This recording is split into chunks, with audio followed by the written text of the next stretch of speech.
When the weather is rainy and uncomfortable for us adults, it doesn't mean children feel that way. Rain puddles have an almost magnetic pull for children. I know my nephew can spend hours jumping in puddles of water. He often explores properties of floating and sinking by experimenting with different items found outside. Puddles in a Bottle is a simple and fun activity that encourages learning in various areas of development. Just a brief description of this activity. You and your young children will enjoy a fun scavenger hunt outdoors, collecting items that may be found floating in a puddle after a summer rain. This scavenger hunt can be done in your backyard, in your neighborhood, or even at a park. The children will then combine the found items into a bag or a bottle and add water. Then the fun will begin.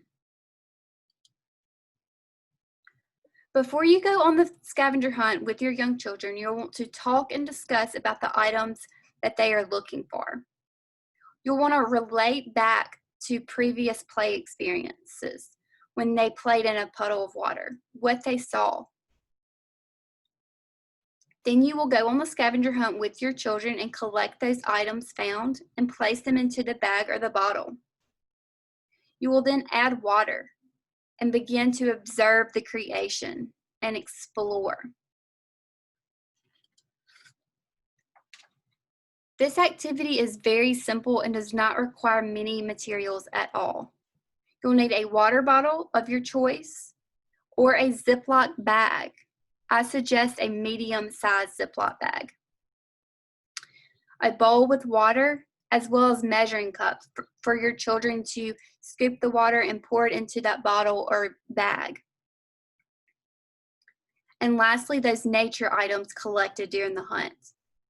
Flowers, leaves, sticks, rocks, whatever it is that you may find. Adapting activity to meet all age ranges. This activity can be adapted for all age ranges.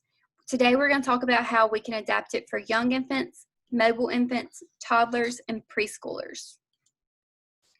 For those young infants, 0 to 6 months, I highly suggest using a Ziploc bag for this age group, just because it's easier for them to handle.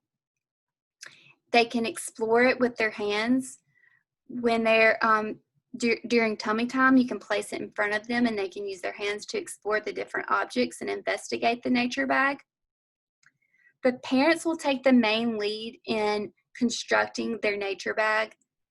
You may want to take your infant along with you on the hunt in a stroller and talk about the items that you find and collect and how you are making their nature bag, adding the water. Just talk about your process. For those mobile infants, 6 to 18 months, while you can use the bag, I suggest using a bottle for this age group just for safety purposes. With the Ziploc bag, the infants are putting sticks. It may tear and poke their hand. So for safety purposes, I suggest using the bottle, but the bag is okay with a lot of parent supervision and guidance. Your older mobile infants, so from 15 months to 18 months, they will begin helping create the sensory bag or the bottle. They will explore and get the items off the ground, put them in the bottle, put the water, and investigate the nature bottle. Your toddlers, 18 to 3 years old, they can have the option of using a Ziploc bag or a bottle. Make sure if you're using that bag, parent supervision just for guidance and support, just for safety issues. The toddlers will begin actively participating in the creation of the bottle or the bag. They will collect the items. They will put the items in the bottle, put the water in the bottle.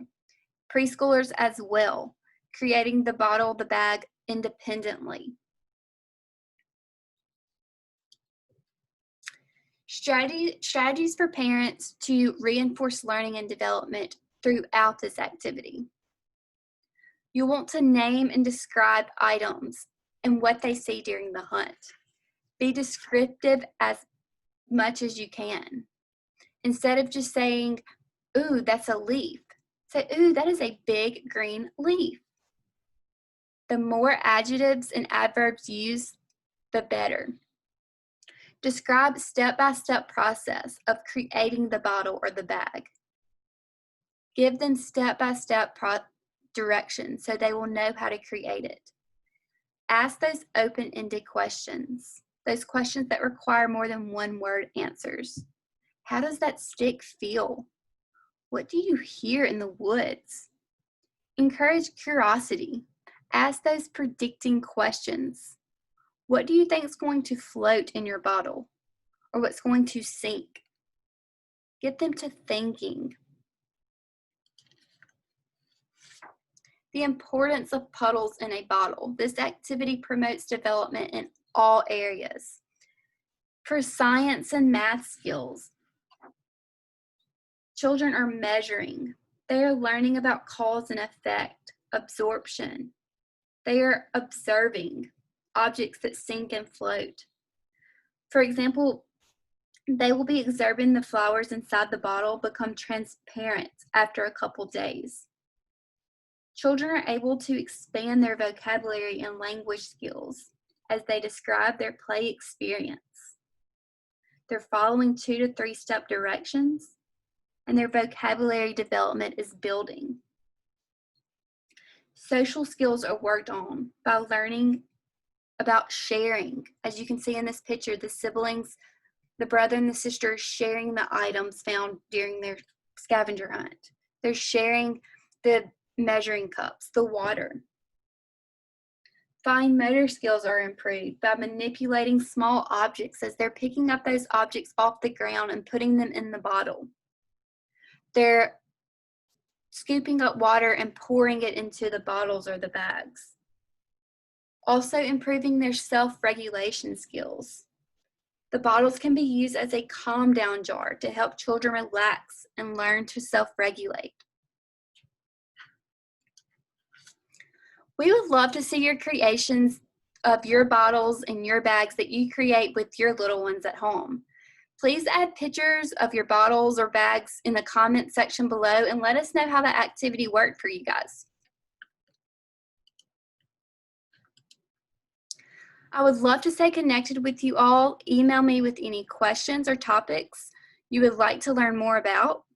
Mary@cdl.org. Thank you.